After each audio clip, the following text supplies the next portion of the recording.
Hi friends, welcome to wow tasty రుచులు. Today recipe కొబ్బరి పాల పెరుగన్నం. ఈ వింటర్ సీజన్లో మనం దేవుడి దగ్గర పుట్టిన కొబ్బరి చిప్పలు ఎండవు కదా, ఒక్కసారి ఇలా ట్రై చేసి చూడండి, చాలా బాగుంటుంది. స్టమ్మీ కూడా చాలా లైట్గా ఉంటుంది, కూల్గా లైట్గా ఉంటుంది. కొబ్బరిని ఇలా చిన్న చిన్నగా ముక్కలుగా కట్ చేసుకొని మిక్సీ జార్లో తీసుకుందాము. ఇలా మిక్సీ పట్టేసి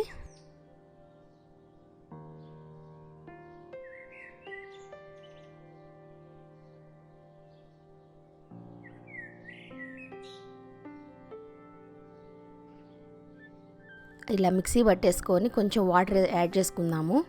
చూడండి, ఇలా పేస్ట్ చేసుకుందాము. మంచిగా ముక్కలన్నీ ఫస్ట్ గ్రైండ్ చేసుకున్న తర్వాత వాటర్ వేద్దాము, ఎందుకంటే వాటర్ వేయగానే ఫస్ట్ ముక్కలు మెదగవు. చూడండి, ఇలా వాటర్ వేసుకున్నాను. నేనైతే ఒక టీ గ్లాస్ నిండా వాటర్ వేసేసుకున్నాను. అలా పేస్ట్ అయింది చూడండి. ఇలా వడకట్టేసుకొని మంచిగా పాలు తీసేసుకుందాము.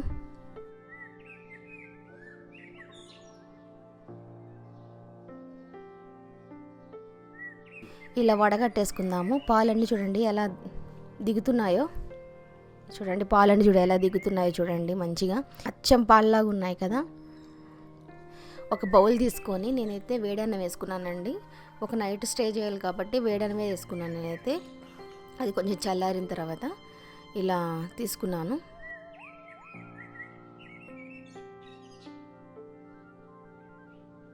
హాఫ్ టీ స్పూన్ సాల్ట్ వేసుకొని అదంతా రైస్ అంతా పట్టేటట్టు మంచిగా కలుపుకుందాము. చూడండి, ఇలా కలుపుకోండి. మీ టేస్ట్ తగ్గట్టు మీరు సాల్ట్ యాడ్ చేసుకోండి.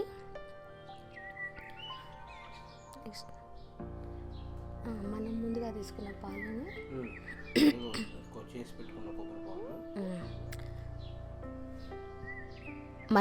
తీసి పెట్టుకున్న కొబ్బరి పాలను ఇలా అన్నంలో వేసేసుకుందాము. చూడండి ఎంత బాగుందో, పాలు ఉన్నట్టే ఉన్నాయి. నెక్స్ట్ నేనైతే దాంట్లో 2 స్పూన్స్ పెరిగేసుకున్నాను, ఎందుకంటే పొద్దుటికల్లా మనం పెరుగు ఎలా తోడుకుంటుందో సేమ్ యాజ్ ఇట్ ఈజ్గా అన్నంతో సహా అంతా నీట్గా తోడుకుంటుంది అది.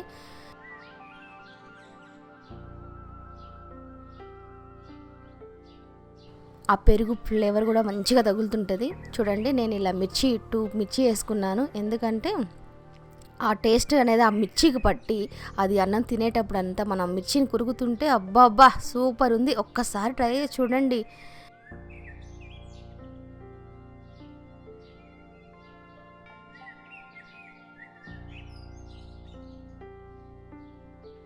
ఆ పెరుగు ఆ మిర్చి అన్నీ వేసేసుకున్న తర్వాత నీట్గా ఒకసారి కలిపేసుకుందాము. మొత్తం అన్నం అంతా పట్టేటట్టు కలిపేసుకొని పక్కన పెట్టేసుకుందాము. మీ ఇష్టం అండి, ఇప్పుడు పోపేసుకొని మీరు పెట్టేసుకునే పడితే పెట్టేసుకోవచ్చు, టైం లేకపోతే. నేను ఒకవేళ మార్నింగ్ వేసుకుంటే ఇంకా బాగుంటుంది. నేనైతే ఇప్పుడే వేసేసి పక్కన పెట్టేశాను. ఒకసారి ట్రై చేసి చూడండి, మీకే తెలుస్తుంది ఎలా టేస్ట్ ఎలా ఉంటుందనేది.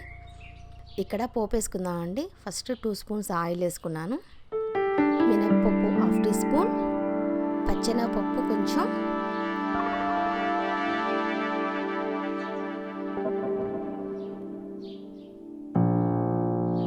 ఆవాలు,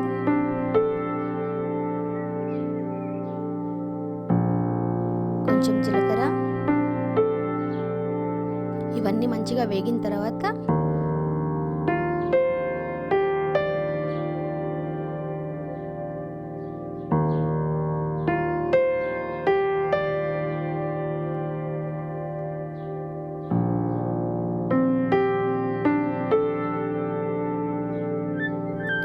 ఎండుమిర్చి 2 చిలుకలుగా చేసుకొని వేయండి దాంట్లో.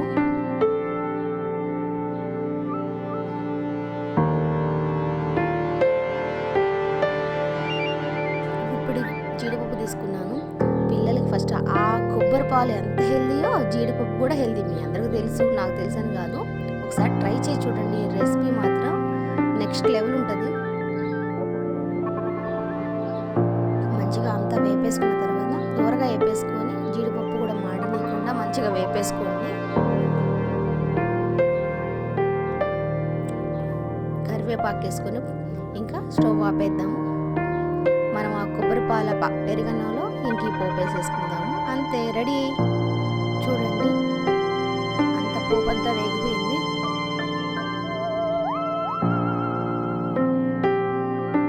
ఈ పోపు వేసేసుకొని మంచిగా చూడండి, చూస్తుంటేనే తినాలనిపించేటట్టుంది కదా. పచ్చినపప్పులు తింటూ ఎంజాయ్ చేస్తారు. సైడ్ డిష్గా ఆ పచ్చిమిర్చి కూడా బాగుంటాయి. ఒక్కసారి ట్రై చేయ చూడండి. కొబ్బరి పాల పెరుగన్నం మామూలుగా ఉండదు.